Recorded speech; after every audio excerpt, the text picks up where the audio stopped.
ચીખલી તાલુકાના સાદતપોર ગામે બાઇક પર ઘરે જઈ રહેલ પિતા પુત્ર પર દીપડાએ હુમલો કર્યો હતો। હુમલામાં 10 વર્ષીય પુત્ર ઇજાગ્રસ્ત થતા સારવાર અર્થે હોસ્પિટલમાં ખસેડવામાં આવ્યો હતો।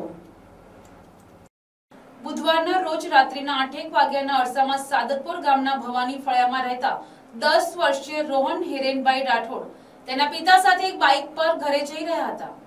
તે દરમિયાન બામણિયા પાસે સુનસામ વિસ્તારમાં એક સાથે ત્રણેક દીપડા ધસી આવ્યા હતા અને તે પૈકી એકે ચાલુ બાઇક પર જ અચાનક હુમલો કર્યો હતો, જેમાં દીપડાના પંજાથી રોહનને પગમાં ઈજા પહોંચી હતી।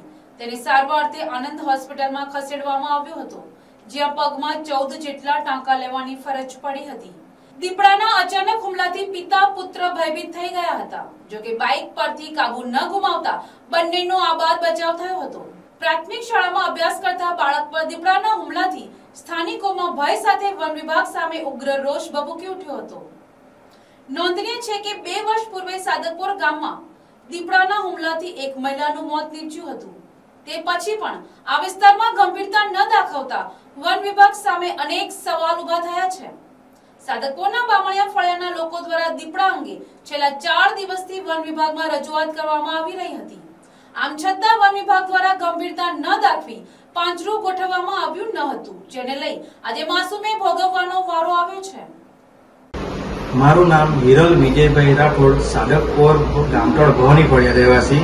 અમે પડવેલ રોડ પરબિયા આગળ બામણિયા પરબિયા વોર્ડ આગળ અમે પાટા બંધાવવા માટે ગયેલા હતા। તો રિટર્નમાં આવતા જે મંદિર આગળથી જે વાડી મારીને રસ્તો આવતો છે તે રસ્તા પર દીપડાએ પાછળથી અમારા પર હુમલો કર્યો અને અમારા નાના છોકરાને પગમાં 2 નખ માર્યા, જેના 14 ટાંકા આવેલા છે અને તેની સારવાર હેઠળ અમે આનંદ હોસ્પિટલમાં એડમિટ થયેલ છે।